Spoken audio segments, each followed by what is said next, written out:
Hi everyone, this is Emily again for Lab 8 using ArcGIS for neighborhood operations and proximity analysis.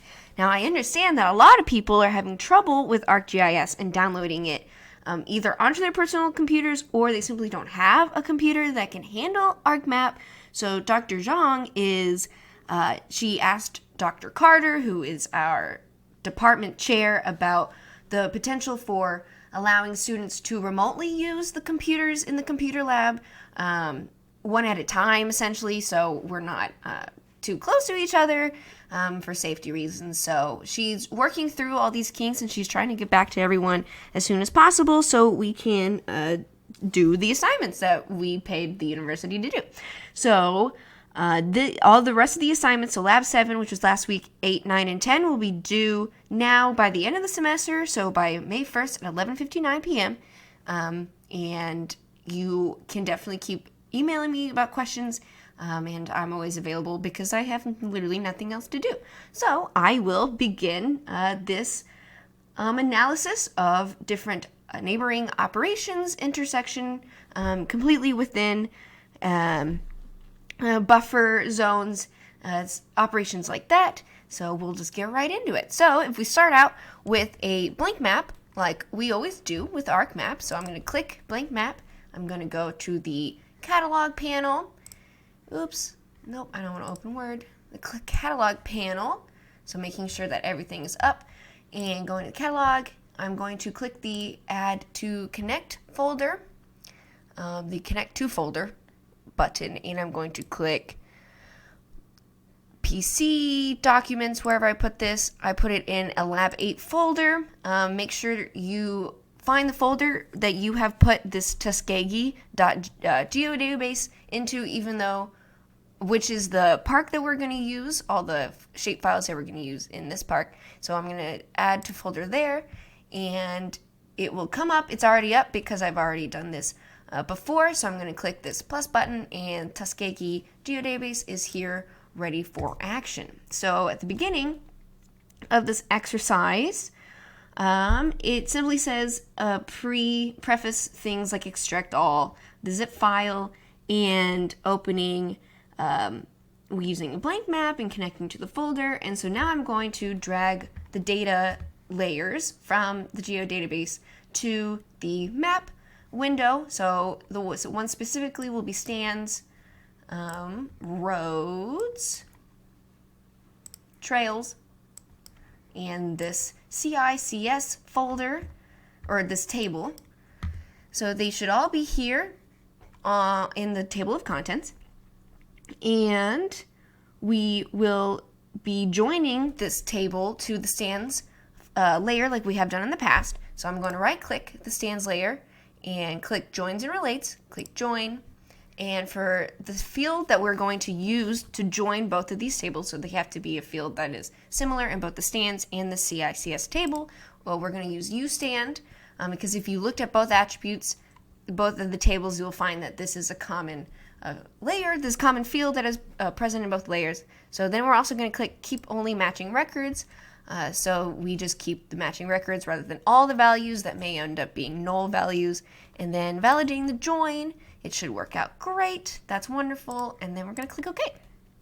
And so then we will go and begin performing spatial analysis and looking at the spatial characteristics of these layers. So specifically, there is one way to spatially analyze layers in ArcMAP by going to the Arc Toolbox, which is this button up here that has a little red toolbox on it.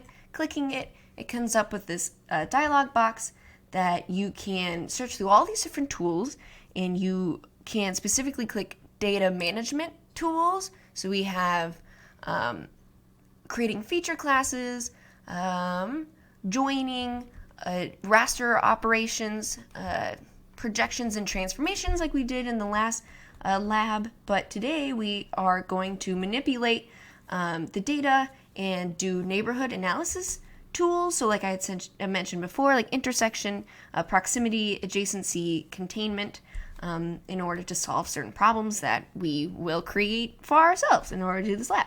So if you want to click the Arc Toolbox, and then the Data Management Tools, which is this one that I just clicked, and then Layers and Table Views, which is up here.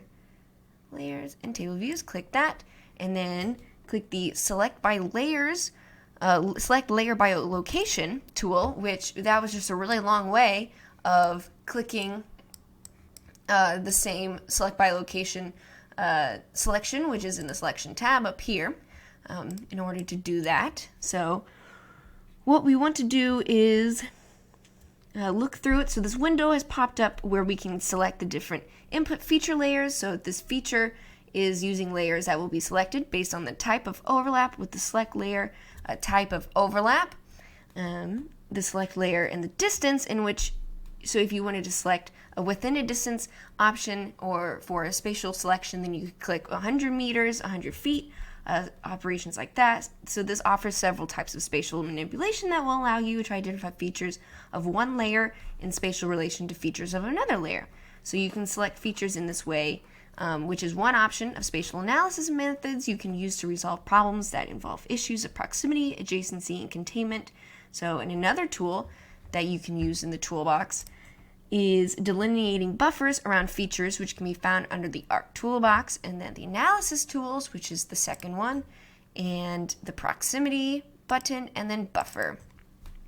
So this allows you to draw areas around certain features that are either 100 meters to identify watersheds or areas of water drainage into certain lakes or rivers, and or looking at proximity of bear attacks around certain campsites or around roads in Yosemite or Yellowstone, situations like that.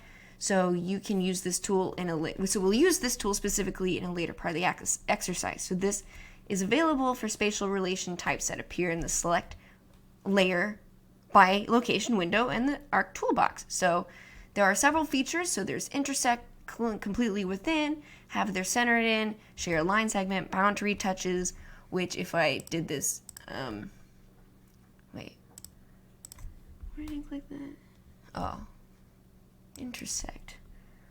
Okay, I see. So if you go back to the selection by location, or go down to this select layer by location, so it comes up with different relationships, which is mentioned right now in this part of the lab. So there's lots of different definitions for these. So intersect, features of the input layer will be selected which intersect with features of the select layer within a distance. So you can select layers that are completely within another layer, layers that are touching boundaries with another layer that are identical to another layer, and that are contained within a specific layer, situations like that. So there's definitions for all of these. We won't use all of these in this lab. We'll just do a couple of them. And there's also other useful operations that you can use to manipulate the layers by dissolving, which aggregates features that have the same value of an attribute that you specify. So essentially just gets rid of all the borders or the boundary lines, merging, clipping, intersecting, and union, which are also important spatial relationship tools as well. So back to our exercise. So as you can see, there are many roads that we need. That is, we don't want the roads that are outside the boundaries of the stands, which are here. So we see all these roads around this stands polygon that we manipulated before. And so now we want to essentially clip the roads that are outside of the stands by selecting by the location. So you can go to the Arc Toolbox, click the Analysis Tools, click the Extract, and then click the Clip tool. Yeah, so here it is. We have this dialog box. So in the Clip window, it consists of 3 necessary drop-down menus to be filled: the input features, the clip features, and the output feature class. So in the input features, which is referring to the layer to be clipped, we are going to click roads. And for the clip features box, which refers to the layer on which the clip will be based, we're going to click the stands layer. And so the output feature class is essentially what you're going to name this new file type that you've just created. So we're going to name it roads in forest, which means that we have essentially clipped all the roads that are in our stands, which is our forest stands. And so we're going to name it thus. Roads in stands, or roads in forests, just to make it consistent. Roads in forests, and then click OK. And so this default location should be correct without changes, so everything should go the way it is. It's completed. We're going to close that, and it should appear here now. It says that, where did that go? Oh, geez. Okay, well, before you do that, I must have missed something, because you are supposed to, in the catalog, you want to right-click this Tuskegee geodatabase before you do the clipping and make it your default geodatabase. So it should light up like this, as bold. So then when you do this clip, it goes into that geodatabase rather than the default geodatabase, which becomes your ArcGIS file. So I'm actually going to redo that clip and make sure that it's in a different geodatabase, is in the Tuskegee geodatabase. So not trails, roads. And I'm going to do stands. And then, so I want to make sure it's in this Tuskegee geodatabase, which it is now. And I'm going to rename it as roads in forest and click OK. And so there we go. So now I'm going to delete this because we don't need that anymore, because that's in a different geodatabase. And so now back to it, we are going to, what are we going to do? We are going to, so now that we've created this new roads, you can see, if I delete that, we can see that the roads are completely contained inside these stands, so we don't really need this old roads layer, so I'm just going to remove it. And so we are going to open the stands attribute table and build a query to select saw timber stands from the land class standard forest land, like we had before, by using the query code, which is written here in your lab. So I'm going to get right into it so I can show you what it looks like. So I'm going to open the stands attribute table, and I've docked it to be down here, so I'm going to make it appear. So I'm going to move it up, and I'm going to click the select by attributes, and I'm going to find the CICS land class, and I'm going, so if you click this land class with the underscore and click unique values, you'll see it's a bunch of numbers. We don't want to use that one. We want to use the one that doesn't have the underscore like we had before, and we want to do standard forest land. So I'm going to make that equal to standard forest land, and I'm going to click and, because we want both of these to apply, and click the CICS stand condition or stand condi. And so this is a new what is this?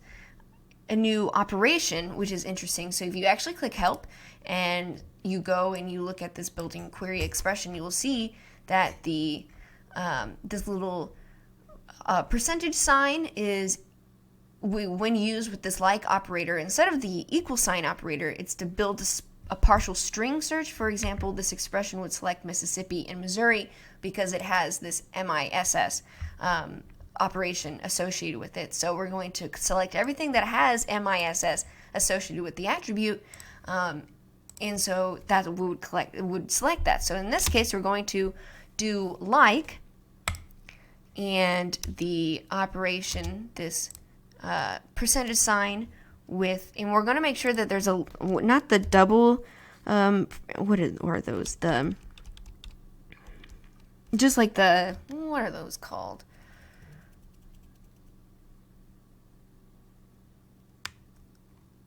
What are those called? When these things, the quotes, the quotation marks. So we're going to do the one quotation mark instead of the double quotation mark, and we're going to type in saw timber. So as we had seen, if you do stand condition and get unique values, there's the immature one and the mature one, as well as a low quality saw timber. So we want all of those associated with saw timber. So I'm going to click apply, or verify first, and it will be successful. And now I'm going to end this video as part 1 and then move on to part 2 because I'm out of time. So I'll see you in the next part. Yay, goodbye.